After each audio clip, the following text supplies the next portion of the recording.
ఆశీర్లైన పెద్దలకి ఇవాళ ఒక పండగ వాతావరణంలో జరుగుతున్న ఈ కార్యక్రమానికి విచ్చేసిన సహచర జర్నలిస్ట్ మిత్రులకి శుభాకాంక్షలు తెలుపుకుంటున్నాను.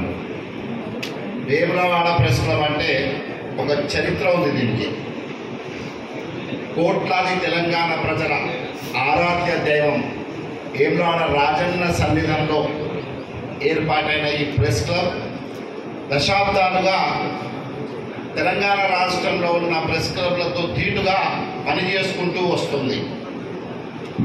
గతంలో కేవలం ఇది ఒక జర్నలిస్టుల కోసమే కాకుండా కొంత సామాజిక స్పృహతో పనిచేస్తూ ప్రజలకు సేవలు అందించినటువంటి చరిత్ర కూడా దీనికి ఉంది. చాలా ఉద్దండులు ఉన్నారు ఈ ప్రెస్ క్లబ్లో సేవలు అందించి అప్పటి నుండి ఇప్పటి వరకు 1989 నుండి పరిశీలిస్తే చాలామంది సీనియర్లు ఈ ప్రెస్ క్లబ్ని రథసారథులుగా కొనసాగినటువంటి చరిత్ర ఉంది. భవిష్యత్తులో కూడా ఇది ఒక జర్నలిస్టులదే కాకుండా వేములవాడలో ఒక సేవా కేంద్రంలాగా పనిచేయాలని చెప్పి నేను కోరుతున్నాను. ఇది తెలంగాణ రాష్ట్ర వర్కింగ్ జర్నలిస్టుల సంఘానికి అనుబంధంగా మీకు ఎలాంటి సహాయ సహకారాలు కావాలన్నా, మీకు ఇక్కడ మీ ప్రెస్ క్లబ్ మాకు పలాని సహకారం మీ నుండి కావాలంటే క్షణాల్లో మీకు ఆ సహకారాన్ని అందించేందుకు రాష్ట్ర కమిటీ సిద్ధంగా ఉంటుందని కూడా ఈ సందర్భంగా మీకు భరోసా ఇస్తూ ఇది మంచి ఫలితాలు సాధించాలి.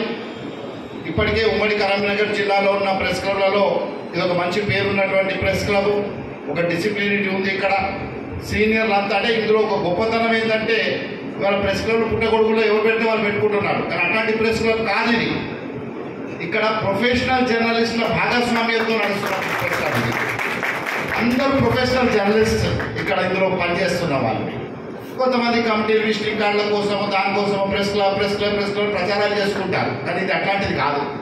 కనుక దీనికి మన 108 కన్నా ఎక్కువగా స్పీడ్గా ఉండే మా సీనన్న లాంటి వాళ్ళు ఇంకా దీన్ని డెవలప్ చేయాలి. మీరు దీన్ని ఇంకా టేక్ ఓవర్ చేస్తే అది ఉంది. రెండవది మిత్రులు మా సంతోష్ గారు చెప్పినట్టు ఇక్కడ కొంతమందికి ఇంకా మిగతా మిత్రులు మన అధ్యక్షుల వారు చెప్పినట్టు లక్ష్మణ్ గారు ఇక్కడ మిగిలిపోయిన 18 మందికి కూడా ఇళ్ల స్థలాలు ఇస్తే మీకు గొప్ప విషయం ఏంటంటే తెలంగాణలో జర్నలిస్టులకు ఇళ్ల పట్ట స్థలాలు లేనటువంటి వేములవాడ ఒకటే మిగిలిపోతుంది. అంటే ఇక్కడ అందరికీ ఇళ్ల స్థలాలు ఉన్నట్టు లెక్క.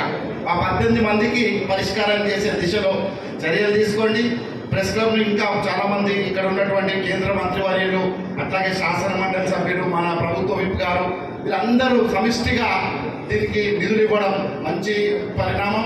వారికి నేను రాష్ట్ర కమిటీ పక్షాన కృతజ్ఞతలు ధన్యవాదాలు తెలుపుకుంటూ ఒక మంచి మళ్ళీ మేము మళ్ళీ 2వ ఫ్లోర్ పై అంతస్తు ఇనాగ్రేషన్కి మళ్ళీ వస్తాం. అది ఎంత త్వరలో చేస్తారో మళ్ళీ ఎంత త్వరలో రప్పిస్తారో మీ చేతుల్లో ఉంది.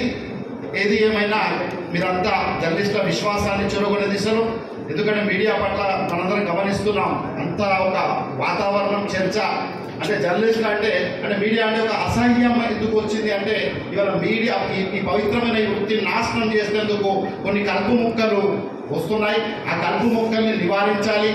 ఒక్క మాటలో చెప్పాలంటే అవి అసాంఘిక శక్తులుగా భావించాలి. ఎందుకంటే ఒక మీడియాకున్న గౌరవం తెలియదు వాళ్ళకి అసలు అక్షరాల ముక్క తెలియదు, సమాజం తెలియదు, ప్రజలు తెలియదు.